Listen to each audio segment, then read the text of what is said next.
Did you know all files aren't the same? There are files with 3 sides. There are files that need a separate handle. 2-sided files for small things like ignition points on a car. And large files for removing metal with special different cuts depending on its application. There are even files for plastic and wood. And that's what we're going to look at with the ANVIL laminate file. So what makes this file, this laminate file, so special from the other files we looked at? Well, for one, it's actually not made out of laminate. It is a metal file. It's designed for laminate or wood, where you need to remove small amounts of material to get a really nice finish. It's ideal for Formica countertops, laminates on cabinet doors that you need to smooth down. You'll notice that there are 2 cutting edges on one side of this file, while on the flip side, there's a single cut. The double side is for removing more material, the single side for finishing and getting that final smooth feel that most people want. But there's also a cutting edge on one side. But on the back side, there's what we call the safe side. There are no teeth here, so it's smooth. So let's say you had to get into an area that was small and you only wanted to shave on this side. So you'd come in with your tool and you'd go like this, and even if you were touching the top, you wouldn't shave any material off because it's the safe side. Of course, if you wanted to remove material off the top, you could also just come in and get into that narrow opening and shave off some of that material. The file has cutting teeth for the first 7 inches and then a handle that's built on, but the edges are not necessarily sharp, but just a little rough, and there's really no coating on here. So if there had been a plastic sleeve, it would have been great. But again, you're not doing a whole lot of work with this. You're working with a soft wood or a laminate and removing small amounts of material.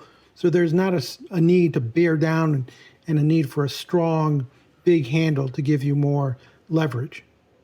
I don't happen to have any laminate with me today, but I do have this plastic wood, and it was cut with a saw. So there's a rough edge here, and I want to smooth that down.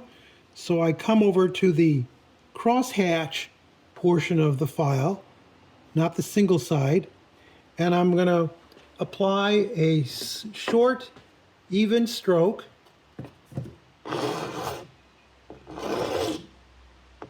And you notice that I'm going up.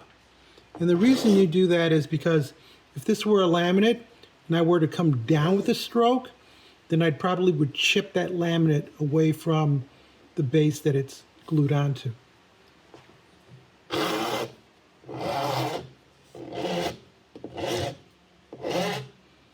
I don't know if you could see it, but there is material coming off.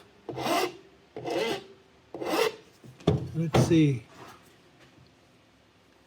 You can see there, you can see the teeth mark.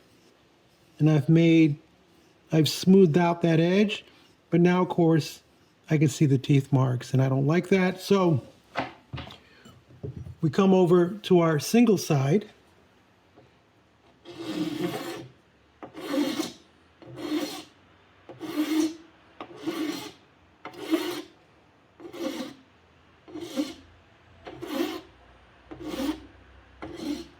I want to show you on the single side, you see how very little of the shavings there are there, whereas on the crosshatch side, there's a lot more material that was removed. And hopefully you can see that the teeth marks are pretty much gone. It's a lot smoother. And so I would work this down until I had it as smooth as I wanted to. And of course with the laminate, it's a very thin layer going onto your wood, so that would probably be enough. Also note that as you work with this, you want to eliminate that buildup of shaved material so that your edge continues to be nice and sharp to do your cut. And I'm using a simple brush to get it off. So because this is designed for wood and plastic, you don't need a special brush to get it off as you would as if you were cutting into metal.